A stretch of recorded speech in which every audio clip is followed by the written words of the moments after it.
CatChat. Joe Stewart out here with head women's soccer coach Steve Simmons out here at the beautiful Linfield Soccer and Lacrosse Complex. Coach Simmons, how you doing today? Good. You know, it is a beautiful day. We're having just a wonderful string of weather, so let's enjoy it and capitalize it because we know it's coming, yeah, right? We do know it's coming. But hey, we got turf field now. That's so right. At least it's not That's a mud right. pit anymore. There you go. It's high quality. High quality stuff. That's right. So let's get into the weekend a little bit. I'm sure not quite the results you wanted.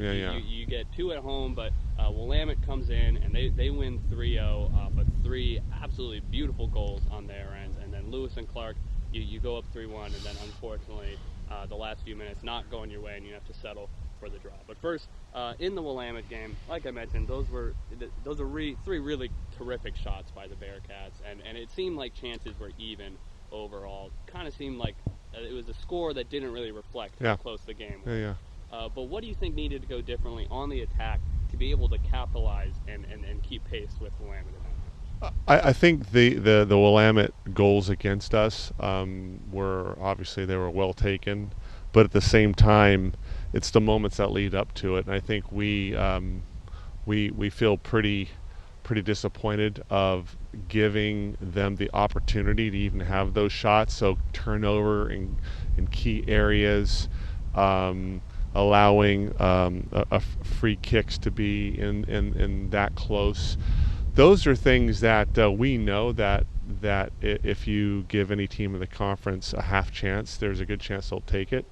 So for us, it's the moments before those attempts, and those are in our control, and those are things that it's frustrating because, like you said, the score really doesn't reflect, but the score is the score, right? And so we obviously want to get on the good side of those scores. And when you're at the growth stage that we're at, sometimes that can be some painful lessons. And this weekend, I thought overall it was painful because we had moved the needle, but you want to have something to show for it. Right? Yeah. No, that's got to be tough because the progress is evident, but just not quite where the result you want it to be. Against Lewis and Clark, we'll start with the positive against Lewis and Clark. Those 3 goals are pretty strong chances. Obviously, Laney had 2 and 1 off the penalty kick. But just what did you like out of the attack to be able to execute? Obviously, we know it had been a little bit of rough sledding to start conference play, putting up 0 to the first 3 matches. To be able to finally break through like that against Lewis and Clark, what did you see? Well, it was a long time coming, and to score off of a corner kick, something that we had worked on, that was something we worked on it specifically because we have dominated in the corner kick area recently because of the way we're trying to play. So we have to capitalize on those chances, and we did, and I was happy for the girls, and they executed really, really well. But to create chances and maybe to come away with some goals like we did. But here's the other part of it. That should have been 4 or 5 or 6. And so when you're in that scenario in a conference game, I felt at 3-1, Lewis and Clark was teetering, but we didn't put them away. And we kept them in and emotionally, and then what happened. So we have to be a little more ruthless in those scenarios. But I think the big takeaways is that the players need to have evidence that they can score. They're creating chances. They scored 3 goals. Now we've got to tighten things up. We got to put teams away. And the last thing I'll say is that we had opportunity in that Lewis and Clark game to basically control the game, and we quite didn't to the degree that was required. And so those are things we'll come back to the drawing table and make sure that they understand that. But so many positives except for the results, right? So many positives. Yeah, no, definitely, the momentum was there in stages. You had them on the ropes, just looking for that knockout blow. 100%. And as you said, with the playmaking out of the corners, it's been pretty excellent. 16 of 18 goals this year have come assisted. I mean, that's got to be something that you're happy about, and the team can really be proud to hang their hat on, even if there is stuff to work around still. I mean, especially with a young team being able to get on the same page and connect on the attack like that.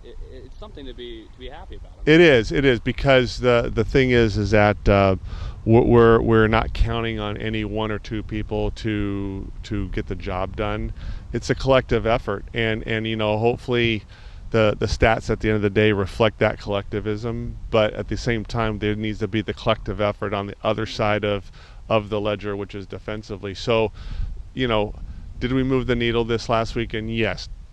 Do we want 2 wins? Yes. And so we'll march on and continue to improve on just some of the areas. And the moments there that cost us, they're fewer, but they're still significant. And so those are the things that we want to zero in on and still try to play the way we want to play. And of course, the timing of those 100% didn't help either. You got it. So those last 15, 10 minutes. Yeah. And then of course that final goal to tie it up with less than 30 seconds to go. Yeah.